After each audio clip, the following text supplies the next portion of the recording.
नया रास्ता पाठ 23। मीनू को वकालत शुरू किए हुए 8 महीने हो चुके थे। इन 8 महीनों में उसने अपनी धाक जमा ली थी। दिखने में पतली छोटी सी दिखने वाली मीनू की आवाज में कितना जोश था, कितना उत्साह था। उसकी बुलंदी के चर्चे चारों ओर फैल गए थे। उसकी रोबीली आवाज सबके मन में मोह गई थी। मीनू को साधारण रूप से देखने वाला व्यक्ति विश्वास ही नहीं कर सकता था कि वह इतनी साहसी होगी। पिछले 8 महीनों में मीनू अमित से मिलने 4 बार गई, परंतु केवल एक मरीज की हितैषी बनकर। पिछले 2 महीनों से तो वह उसके पास जा ही न सकी थी, न उसका कोई समाचार ही मिल सका था। रविवार का दिन था। सप्ताह में केवल एक ही दिन तो मीनू अपने को स्वतंत्र अनुभव करती थी। रविवार होने के कारण उसने सोचा कि आज का दिन नीलिमा के साथ ही व्यतीत किया जाए।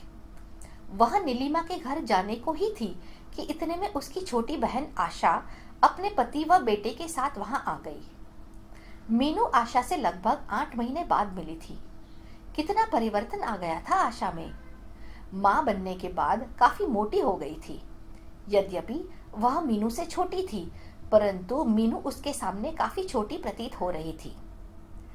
आशा का नन्हा बेटा कितना प्यारा था। बिल्कुल अपनी मां का रंग रूप लिया था उसने। मीनू ने आशा की गोद से उसे ले लिया। वह नन्हा बालक जैसे ही मीनू की गोद में आया, उसने रोना शुरू कर दिया। तभी मजाक करते हुए आशा के पति बोले, बेटे रोते नहीं हैं, आप इस समय मौसी की गोद में है और मौसी तो मां सी होती है। उनकी इस बात को सुनकर सब हंस पड़े, परंतु वह बच्चा रोता ही रहा। फिर आशा ने उसे अपनी गोद में लेकर सुला दिया। आशा की गोद में उस नन्हे को देखकर मीनू का हृदय मातृत्व की भावना से अभिभूत हो उठा। कितना भला लगता है मां बनना भी। आशा कितनी भाग्यशाली है। कुछ ठहरकर आशा के पति बाजार चले गए।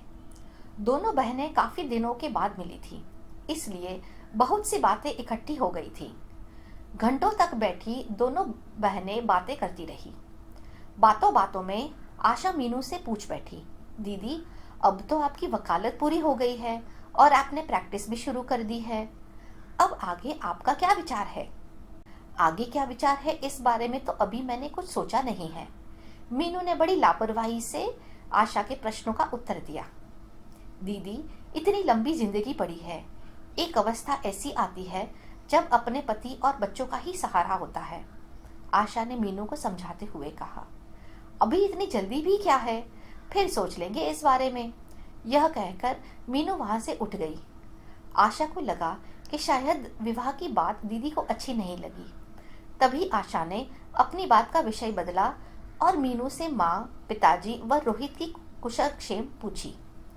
मीनू ने बताया, पिताजी का स्वास्थ्य ठीक है, माँ भी ठीक है, बस सारा दिन घर के कार्य में व्यस्त रहती है। और रोहित ने इंजीनियरिंग पूरी कर ली है, यह तो तुम्हें ज्ञात होगा ही। अब उसकी दिल्ली में नौकरी भी लग गई है। शुरू में ही 3000 रुपये महीना पा रहा है। अच्छा दीदी, ये तो बहुत प्रसन्नता की बात है, पर रोहित ने मुझे एक भी पत्र नहीं लिखा। कल दिल्ली जाएंगे, तब उससे मिलकर आएंगे। रविवार का पूरा दिन किस प्रकार व्यतीत हो गया, मीनू को उसका कुछ पता ही न चला। अगले दिन प्रातःकाल ही आशा दिल्ली चली गई। आशा के पति को दिल्ली किसी आवश्यक कार्य से जाना था। आशा ने सोचा कि वह भी जाकर रोहित से मिल आएगी। आशा के जाने के बाद घर में सन्नाटा छा गया। सबके बोलने की आवाज व छोटे बच्चे के रोने के स्वर से सारा कमरा गूंजता था।